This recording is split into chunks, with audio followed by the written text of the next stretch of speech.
In the heart of South Asia, there lies a land of rivers and poetry, faith and fire, Bengal. A land so fertile that ancient travelers called it the paradise of the East. A land where empires rose, faiths intertwined, and revolutions began. From the early kingdoms of the Ganges Delta to the mighty Mughal era. From the British Raj to the birth of Bangladesh.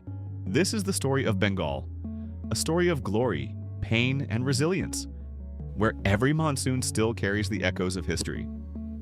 Before we travel through time, don't forget to subscribe to uncover more hidden histories that the world forgot to tell. 1. The birth of Bengal. Ancient civilizations, 1000 BCE to 1200 CE. Long before borders and empires, Bengal was a land shaped by water. The Ganges, Padma, and Brahmaputra rivers created one of the most fertile plains on Earth. Here, early settlers thrived, giving rise to kingdoms like Vanga, Pundra, and Samatata. By the 4th century BCE, Bengal was known to the outside world. Greek and Persian records describe it as a rich region filled with fine cotton, silk, and spices.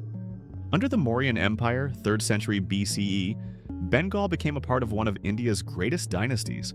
But Bengal's true cultural awakening came during the Gupta Empire, 4th to 6th century CE, often called the Golden Age of India. Bengal became a hub of learning, art, and science. Temples rose across the landscape, and the Sanskrit language flourished alongside early forms of Bengali. Then came a new wave, the Pala Empire, 8th to 12th century. The Palas were Buddhist rulers who built great universities like Nalanda and Vikramashila, attracting scholars from China to Tibet. It was under them that Bengal became the center of Mahayana Buddhism, a spiritual light across Asia. From their monasteries, knowledge traveled east, carrying Bengal's influence as far as Southeast Asia. 2. The Sultanate era, the crescent over the delta, 1204 to 1576. In 1204 CE, Bengal witnessed a great change. The Turkish general Bakhtiar Khalji conquered the region, marking the beginning of Muslim rule. The Bengal Sultanate that emerged was unlike any other, a blend of Persian administration, Islamic architecture, and Bengali culture. Over the next 3 centuries, cities like Gauda, Pandua, and Sonargaon became centers of trade and scholarship. Sultans built grand mosques and palaces, but they also embraced local traditions. Bengali art and language evolved, absorbing Arabic and Persian influences. This period saw a unique harmony between Hindus and Muslims, poets and mystics, especially through the rise of Sufi saints and Bhakti reformers. Under the Sultans, Bengal became the richest province in India. Its exports of silk, sugar, and saltpeter reached the Middle East, China, and beyond. 3. The Mughal era, Bengal, the paradise of nations, 1576 to 1757. In 1576, the Mughal Emperor Akbar annexed Bengal into his empire. Under Mughal rule, Bengal reached the height of its prosperity. Cities like Dhaka, Murshidabad, and Hooghly became global trading centers. European merchants, Portuguese, Dutch, French, and British, came to buy Bengal's silk, muslin, and indigo. The famous muslin of Dhaka was so fine it was called woven air. Even emperors of Europe competed to wear it. Mughal governors like Shaista Khan developed trade networks and magnificent architecture. Bengal became known as the paradise of nations, its wealth envied across Asia. But prosperity also attracted greed, and soon European ambition would change Bengal forever. 4. The British arrive, the Battle for Bengal, 1757 to 1857. In 1757, a battle at a small town called Plassey changed history. The British East India Company, led by Robert Clive, defeated Nawab Siraj-ud-Dowlah, the last independent ruler of Bengal. Through deceit and manipulation, the British gained control over Bengal's immense resources. It was the first time in Indian history that a European company ruled a kingdom. The wealth of Bengal became the foundation of the British Empire in India. But this wealth came at a terrible price. Famine, taxation, and exploitation devastated the local population. Between 1769 and 1773, the Great Bengal Famine killed nearly 10 million people. The very rivers that once gave life now carried sorrow. Bengal's gold and silk filled ships to London, but her people starved in silence. 5.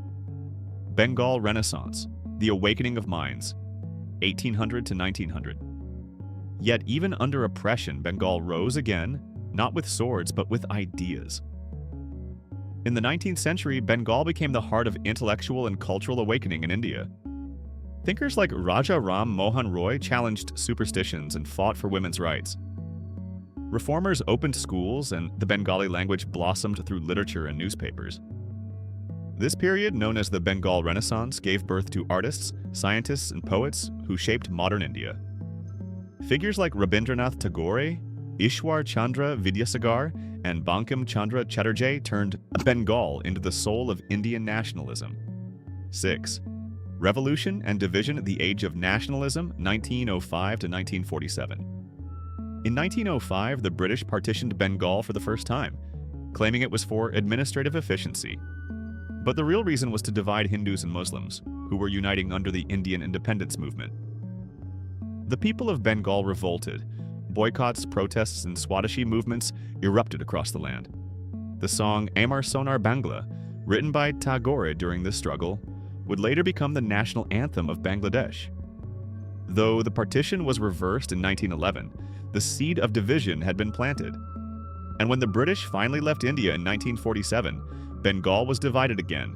West Bengal joined India, while East Bengal became part of Pakistan, known as East Pakistan. 7. The birth of Bangladesh, 1971. But Bengal's story didn't end there. In 1971, after years of political neglect and cultural suppression, the people of East Pakistan rose in revolt. Led by Sheikh Mujibur Rahman, they fought for independence, for their language, their identity, and their freedom. After 9 months of brutal war with millions displaced or killed, the world witnessed a new dawn. On December 16, 1971, Bangladesh was born, a new nation, but the same eternal spirit of Bengal. 8. Modern Bengal, A Tale of Two States, 1971 to present. Today, Bengal stands divided between Bangladesh and West Bengal, India. But their shared language, art, and traditions keep them spiritually united. Bengal remains a land of poets and revolutionaries, of farmers and dreamers. From the vibrant streets of Kolkata to the rice fields of Dhaka, the rhythm of life still beats to the same drum. Empires have come and gone, but the spirit of Bengal, its poetry, resilience, and humanity, endures forever.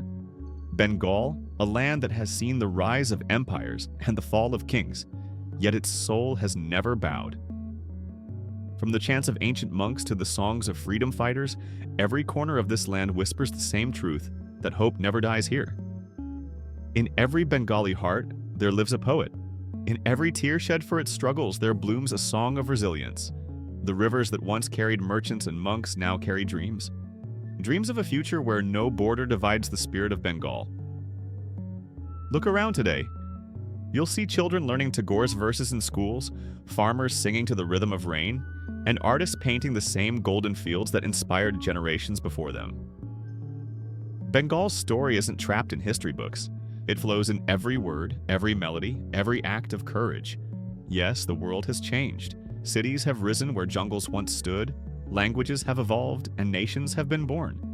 But the essence of Bengal, its manush, its humanity, remains timeless.